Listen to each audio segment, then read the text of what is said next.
Namaskar and welcome to Sansad Television. I am Vishal Dahiya and you're watching our show Perspective, where we bring you detailed analysis of key national and international issues as well.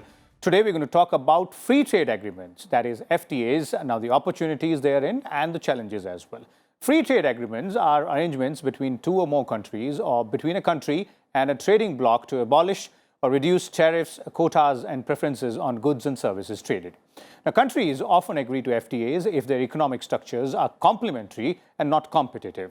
India currently has 11 free trade agreements or regional trade agreements with other countries, regions, in addition to 6 limited coverage preferential trade agreements, that is PTAs. Strategically, FTAs have helped India compete at a global level and enhance its growth as well. Last year, Parliamentary Standing Committee on Commerce in its report had also recommended the government to iron out the issues hindering the signing of free trade agreements with the United States of America and European Union nations, as domestic exporters are at a disadvantage due to the absence of these agreements with these nations. So what are the opportunities and challenges of FTAs? To discuss and analyze this in detail, we're joined by a distinguished panel of experts today. Let me first introduce them to you. Beginning with, we have with us Dr. Ajay Sahai, DG and CEO of FIEO, who's joining us. We also have with us Mr. Rajiv Kher, former Commerce Secretary, Government of India. And Professor Abhijit Das is also joining us, head of the Center for WTO Studies at IIFT. Welcome, all of you gentlemen, to Sansad Television. Let me begin with the basic question first. And I'll start with you, Professor Das, for us to understand it much better. Of course, in my introductory remarks, I pointed out what FTAs are. But in terms of its impact and scope as well, when we're talking about free trade agreements, how a big or large is the scope when we talk about the FTA between two nations or a nation and a trading bloc? Firstly, thanks a lot for having me on your program. The scope of an FTA really depends on what the two partner countries decide. To give an illustration, the initial FTAs were mainly concentrated around tariffs and issues around trade in goods. Gradually, trade in services also were brought within the ambit of FTAs. And over time, if we look at the past 10, 15 years, FTAs have gradually started including disciplines on what are traditionally called behind the border issues. In other words, issues such as intellectual property rights, even issues governing cross-border flow of investments, then sanitary, phytosanitary measures, issues such as regulatory coherence. And in the recent FTAs, we are also seeing a trend towards having obligations on digital trade, as well as non-trade issues such as environment, labor, animal rights, human rights, etc. So in a nutshell, the scope of FTAs can go beyond trade in goods. It could include non-trade issues as well. Okay. Mr. Kher, let's also understand the experiences and challenges as well, one by one, because as I was saying, there are almost 1.5 dozen FTAs and PTAs put together. So you've been there with the Government of India. What are the experiences vis-a-vis, various FTAs? We have them with the nations as well as trading blocs as also. Well, our experience has been, first of all, thank you very much for inviting me to this program. Our experiences have been a mixed bag. If you look at the Indian FTAs, you can very well distribute them into 3 boxes. The first is the neighborhood agreements, which were essentially driven by the fact that India wanted to integrate the neighborhood and give the advantage of India's market and also ensure for itself market access in these countries. The second set of agreements are those which are essentially driven by India's look-east perspective in foreign policy, which at some point in the past was very focused on developing relations in the east. And the third is a block where you have a set of, disparate group, where there is no particular, shall I say, foci which drives the need for an FTA, but it can be differently driven in each case. Now, the experiences have largely been, I would say, In the first set of first box, we have a good experience of trade increasing very significantly. That set of FTAs have been largely accentuated by the fact that India is the largest market and you have many LDC economies in the neighborhood. So the flow of goods has been largely from India to these countries.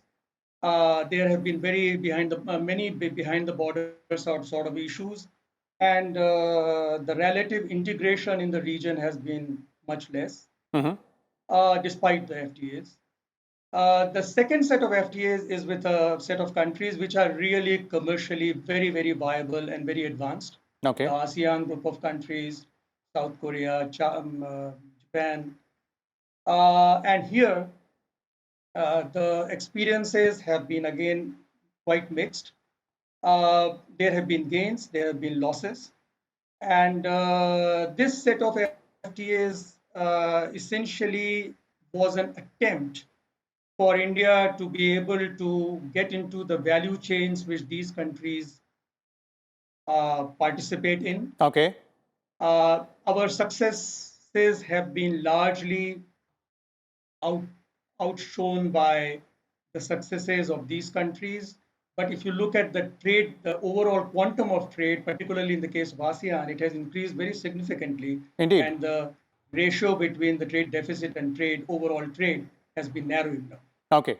Okay. The third set of countries is a mixed bag. It will be very difficult to identify specific areas. Overall, we haven't yet, except the second set of countries, overall, we haven't yet set on a very ambitious path on FTAs. And I think this is exactly what we are at present on an inflection point. Okay, okay, that's a very interesting way of looking at it. You know, we have had our experiences, a mixed bag, and now we're trying to find ways to move forward as well. Dr. Sahai, from the exporter's point of view as well, because we need to understand as to how does it impact the exporters or the industry as well, because when we're talking about FTAs or PTAs, of course, the underlying principle, the general principle might be same, but there'll be specific set of guidelines vis-a-vis every FTA and PTA, as Mr. K was referring to. No, in fact, if you are looking into the FTA as told by Shikher also, we have a very mixed experience. But I think all these FTAs have been evaluated in this scenario where the global trade itself was down. Let me just make a comparison between 2014-15 to 2019-20. In this period, India's exports grew by 1% on a compound annual growth rate, and imports grew by 5%. But when I'm looking to by FTA partners, we have a trade surplus with all the partners, or trade deficit with all the partners declined, with the sole exception of Japan and South Korea. Okay. So as told by Dr. K, there has been a mixed reaction to the FTAs. But the positive point of the FTA is that we have been able to get a level playing field with those countries who either being the LDCs as our competitors, or they have carved out a free trade agreement with other countries. So if we have an FTA, definitely we get a better market access, and to that extent we become competitive. The positive change which has been brought in now in our FTA strategy is that so far we have FTAs with very competing countries, and that is one of the reasons why export have not picked up in the sense in which we are expecting. Okay. But in the new strategy, probably we are focusing more on complementary economies. We are talking about UAE, we are talking about UK, we are talking about USA. And as told by Abhijit also, the focus has come on the investment also. And all these countries, they are extremely important from geopolitical strategy also. Okay. There has been paradigm shift in now our FTA negotiation altogether, and we hope that the kind of FTA which are being sought, because these are with our major exporting destination, they will be giving us much ground for further exports. Okay, indeed, we're not joining any FTAs just to join a group, as the government had also pointed out earlier. Now, Professor Das, if we have to, understand and analyze this aspect, as both Mr. Kher and Dr. Sai is also pointing out, that of course there is a mixed bag when we look back at our experiences with the FTAs or PTAs we have had in the past. But there are vast opportunities as well when we are trying to explore, FTAs with other countries, more developed economies like the United States or some European Union countries as well. So how do you analyze not only what we've experienced, but also our path from here onwards? That's a very important question. Let's bear in mind that when we talk of getting into an FTA or evaluating the potential or prospects for an FTA, we have to look at what is the market access we will get, to what extent will our exports of both goods and services increase. So that really is one very, very important consideration. The second important consideration is, can we use the opportunity of the FTA negotiations to get the partner country to tweak some of its non-tariff barriers or some of its domestic regulations which are hindering our exports? That is one area where we've not gained that sort of attraction in our FTA negotiations, but that certainly offers an opportunity. But where we do need to exercise some caution when getting into these FTA negotiations, and there I would refer particularly to, let's say, European Union or United Kingdom.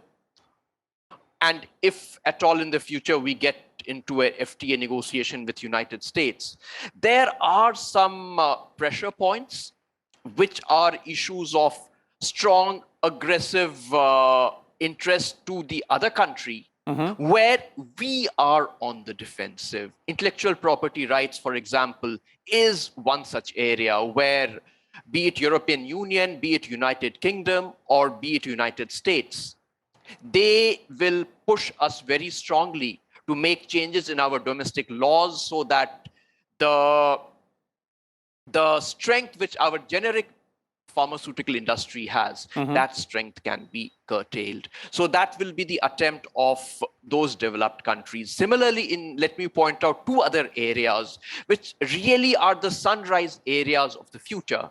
Digital trade as well as sustainable economy. Now, in both these areas, tremendous growth opportunities exist. But the key is, will the government have the flexibility to nurture the domestic producers to take advantage of the opportunities that might arise domestically as well as in foreign markets? Now, here the interplay with FTAs, particularly with the developed countries, is very important and very interesting. The attempt of the developed countries will be to tie our hands so that we are not able to develop our domestic producers, and in turn, the developed countries can have almost a seamless entry into our market. So that is where the tension will arise when we get into serious, tough negotiations with these countries. Then, of course, there is one very big, important issue of our interest in services.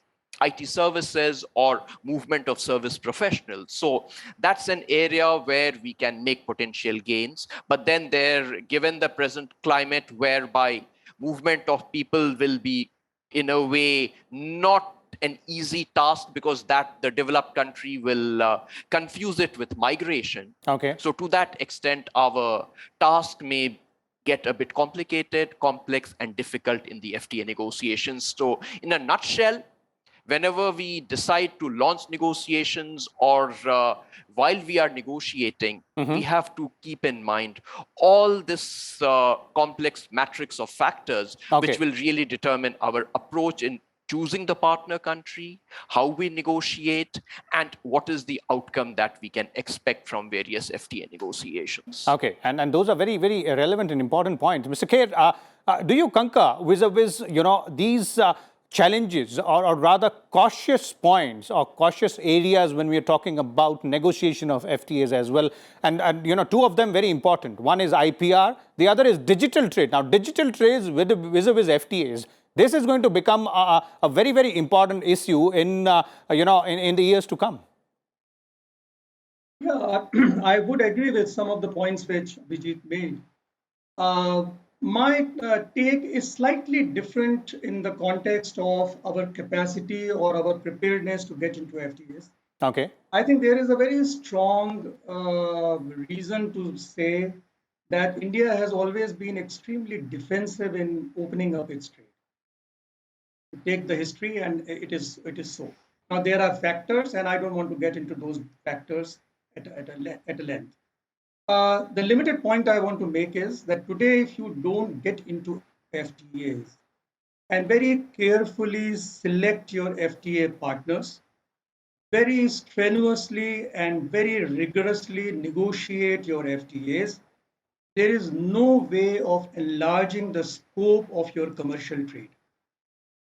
Because today technology is becoming extremely important, and the more intensive technology infusion happens in your manufacturing and services, the more difficult it becomes for a developing country to sustain the cost of such technologically oriented manufacturing. Therefore, you have to scale up. And in order to scale up, you need institutional mechanisms such as FTAs to enlarge your markets. So FTAs, as very rightly Abhijit said, brings in, and Dr. Sahai said, very rightly brings in technology, very rightly can bring in investments, and so on and so forth. But all that will happen in a scenario, in a system where you will have to give some and you will get some. So if you sit with a mindset where you are shy of giving, you will never be able to execute good FTAs. What is important now is particularly of late in the recent context of government's focus on manufacturing and very, very substantial policy prescription on that account, I think it makes sense for us to very carefully select our FTA partners and get into negotiating very strategically these FTAs. Okay. Now, one point that I need to emphasize, we have, as far as I understand, I think we are negotiating, we are about to conclude Australia, UAE, and UK, we are in negotiations, and I understand EU is also one of the frontline agreements. I'm sure this is not enough, and the government will not stop at this. Because if you really want to enlarge the scope and opportunities for your industry, then there are a whole lot of countries which are waiting out there to be explored. For example, countries in Africa, countries in Central Asia, lesser developed countries in Latin America, because there is a sizable manufacturing happening in this country, which has opportunities in these countries. And unfortunately, because of historic reasons, or I would venture to say, because of geopolitical reasons, we have selected FTAs where we also have a geopolitical interest.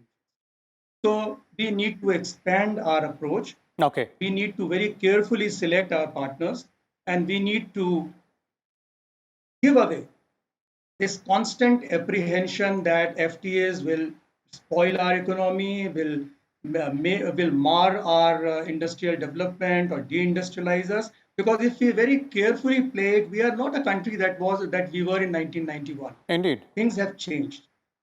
And therefore, we need to go with all the gutso that we have at our time. Okay, and is very relevant there. That of course an expansion is required, but a careful consideration of our own interests as well.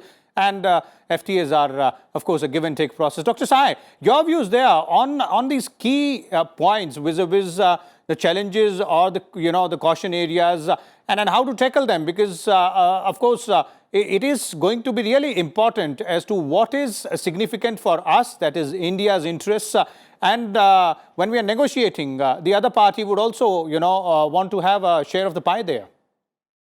In fact, I personally feel that when we are talking about the FTAs, it is equally important that when we are looking into signing FTAs, let us also evaluate how we have been able to utilize the FTAs. We have signed number of FTAs, but utilization from the Indian side is much less than the utilization for the other side. And for that, I think the low margins of preference, complex rules of origin, the delays which happen in certification of origin also are responsible for that. We need to look into so that whatever concessions are given that are utilized by the industry. It's good that now we have the certificate of origin which flows from an electronic platform where the issuance itself is monitored, and if there are disputes, that can be looked into. Secondly, as I told you, that we are should be focusing more on complementary economy. Just to give you an example, today, if you look into major imports of the US, This is petroleum, machinery, gems and jewelry, pharmaceuticals, automobile and auto components, and to some extent organic chemicals and other chemicals. India has strength in all these segments. And if I'm looking my untapped potential in US, it's as high as 60%. For EU, it is as high as 90%. So it makes a lot of sense to focus on our free trade agreement or the comprehensive economic partnership agreement with these countries. And when it comes to the domestic manufacturing, I think we can definitely give more focus when we are allowing import of raw material and intermediates and less focus on the finished good. Though, of course, the concerned domestic industry needs to be taken. The complementaries of economies become very important because, just to give you an example, India has an effective FTA with ASEAN countries, with South Korea and Japan. Okay. And the share of these 12 countries in India's total exports have come down from 51% to low as 46%. On the contrary, with complementary economies with US and EU, my share of export has moved from 38% to 43% in the last 5 years. So I'm not having an FTA. So I think we have to very carefully choose our interests so far as FTAs are concerned. Okay. Professor Das, quick concluding comment from you. The gist seems to be that we will have to stake out new opportunities. We will have to, of course, tread carefully here, keeping our own interests in mind, but also seek out complementary economies or trading blocks as well. That's the basic gist. Absolutely correct. And there, some of the countries with which we are engaging in, or we are planning to engage in FTA negotiations, or let's say UAE, that's a very good example where what they produce is not too much. It's not what we produce. Where we have our strengths, they are demanders of it. Sensitivities such as agriculture, IPRs, or digital trade perhaps may not be there from the UAE side. So UAE was a very good country to conclude an FTA negotiation.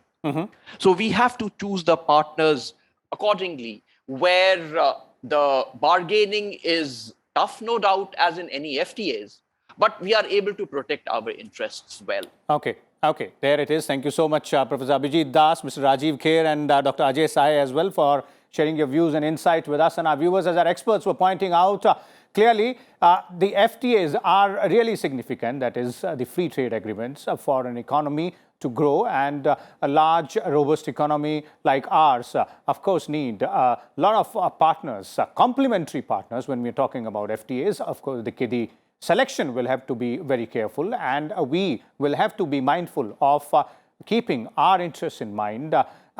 Given the fact that FTAs are a give and take process, we will have to cede some space, but not detrimental to our interest. We'll keep a close watch on this particular issue and come back again. Till then, keep watching Sansad Television. Thank you.